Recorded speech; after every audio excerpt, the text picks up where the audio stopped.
वहां की जो बाकी मिनॉरिटीज जिस किस्म की इस वक्त हालात का सामना कर रही हैं, ये बहुत जरूरी है कि नरेंद्र मोदी इलेक्शन में शिकस्त खाए, और पाकिस्तान में हर शख्स ये चाहता है कि नरेंद्र मोदी ये शिकस्त खाए। वो हथली के ऊपर एमपी का वोट डाल के कांग्रेस को वोट दो। इसका मकसद ये नहीं कि हमें एमपी वोट देने से कांग्रेस जीत जाएगा, वो सियासत राज करेगा, ये नहीं हमारा मकसद। जितने सीटा कांग्रेस को मिलेंगे उतने सीटा बीजेपी को कम हो जाएंगे।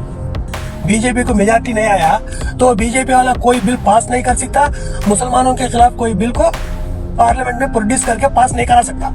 कि मस्जिदों से बीजेपी को हराने की कॉल दी जा रही है। महाराष्ट्र में ऐसा कई जगह हो रहा है।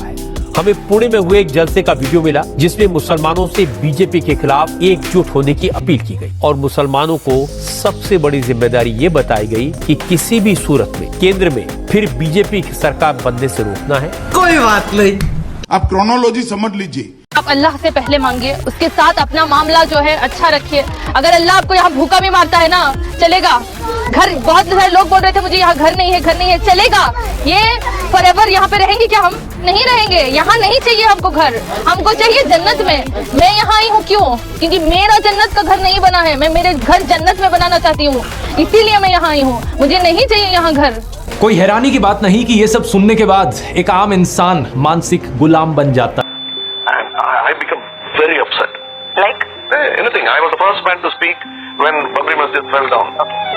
And that is not my business. They said, why are you talking? You're an actor. Enduku maatladutunnavu? But I will.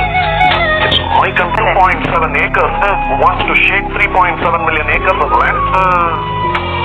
It makes me very angry. You will not have another one.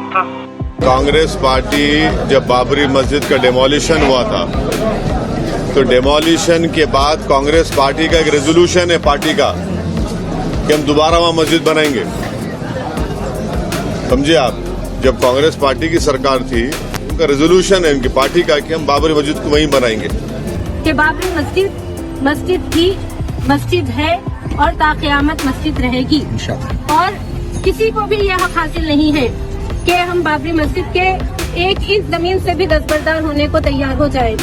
लिहाजा हमारा अज़्म है कि हम बाबरी मस्जिद की जिद्दोजहद को उस वक्त तक जारी रखेंगे जब तक कि बाबरी मस्जिद दोबारा उसके असल मकाम पर तामीर नहीं हो जाती। एक दिन जरूर आएगा जब हमारे हालात भी पलटेंगे, और हम जब भी हमको कुव्वत और ताकत अल्लाह ताला देगा, हम 6 दिसंबर की तारीख को दोहराएंगे और इंशाअल्लाह बाबरी मस्जिद को उसके असल मकाम पर दोबारा तामीर करेंगे।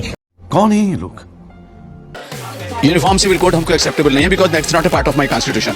मुझे constitution has given me right unless it is a criminality of anything. जो अगर मिसाल के ऊपर किसी ने किसी का कत्ल किया, खून किया, उसकी सजा सबके लिए बराबर है। उस तरह के जो लॉ को हम चैलेंज नहीं कर रहे हैं, लेकिन जो मेरे पर्सनल लॉज हैं, जो मेरे कानून से प्रोवाइड किए हुए हैं, जो मेरे कुरान मजीद ने बताया, उसके अंदर हम इंटरफेरेंस नहीं चाहते। अरे कहना क्या चाहते हो?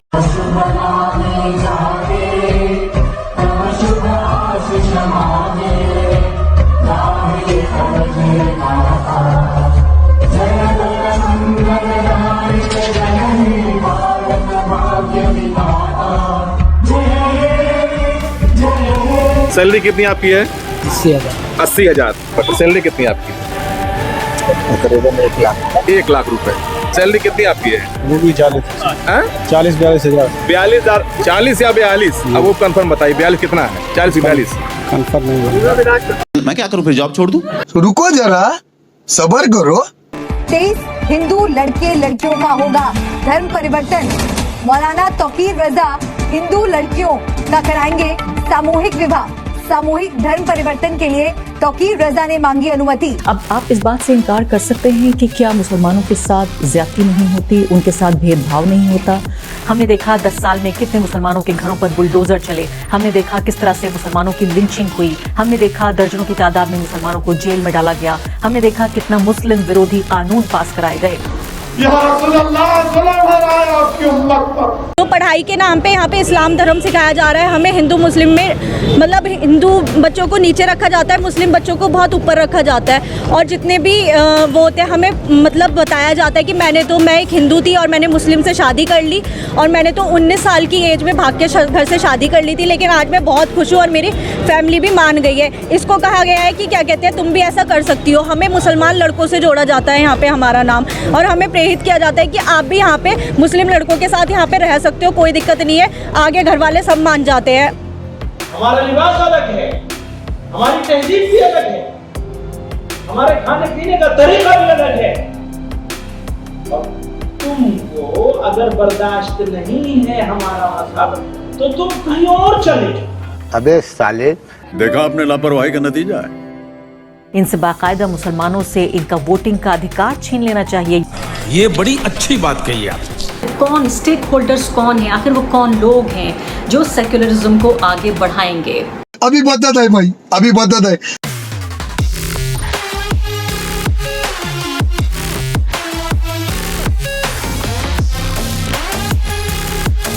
यही तो इस देश की खूबसूरती है, सेकुलरिज्म है, और जरूरी भी है। मैं मुस्लिम भाइयों से कहूँगा, किसी भी प्रकार से उत्तेजित नहीं होना है।